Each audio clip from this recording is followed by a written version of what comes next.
नमस्कार विद्यार्थी मित्रांनो, चॅनलमध्ये तुमचं स्वागत आहे. जसं की आपल्याला माहितच आहे ठाण्याचा कट ऑफ किती लागलेला आहे, त्याची मेरिट लिस्ट आलेलीच आहे. तर आपण आता बघूया सीपी मुंबईची कट ऑफ किती लागलेली आहे.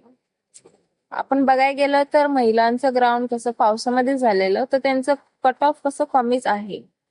विद्यार्थी मित्रांनो, जसे की आपण पाहू शकता महिलांचं कट ऑफ कमीच लागणार आहे, कारण की तसे बरेचसे कारण आहेत. तर अगर जर तुम्ही ओपन मध्ये असाल तर 29 ते 30 या दरम्यानच कट ऑफ लागणार आहे.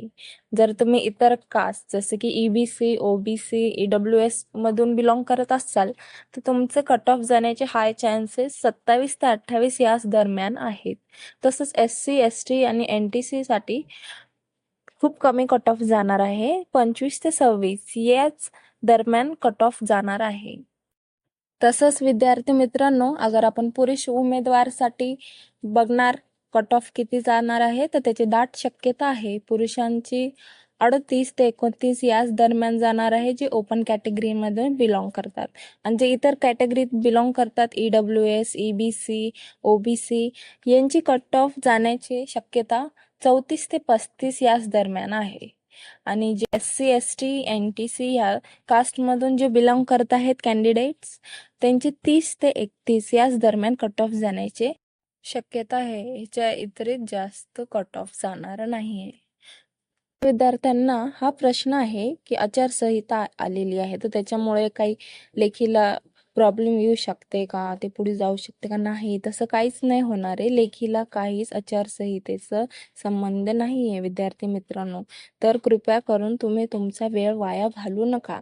तसंच आपल्याला खूप असा वेळ भेटलेला आहे अभ्यास करण्यासाठी लेखी.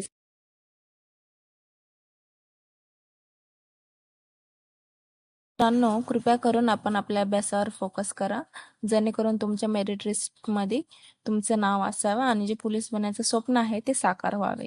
तर पुरुषांसाठी 90 ते 95 मध्ये मार्क्स त्यांना घेतलेच पाहिजे. महिला उमेदवार असतील तर त्यांना 80च्या वरती मार्क्स घेतले पाहिजे, जेणेकरून तुमचं मेरिट लिस्टमध्ये नाव यावं आणि तुमचं जे मेरिट लिस्ट मध्ये यायचं जे स्वप्न आहे ते साकार होता यावं. यासाठी खूप प्रयत्न करा मित्रांनो, जेणेकरून आपण आपलं जे वर्दी मिळवण्याचे जे स्वप्न आहे ते पूर्ण करू शकतो. धन्यवाद.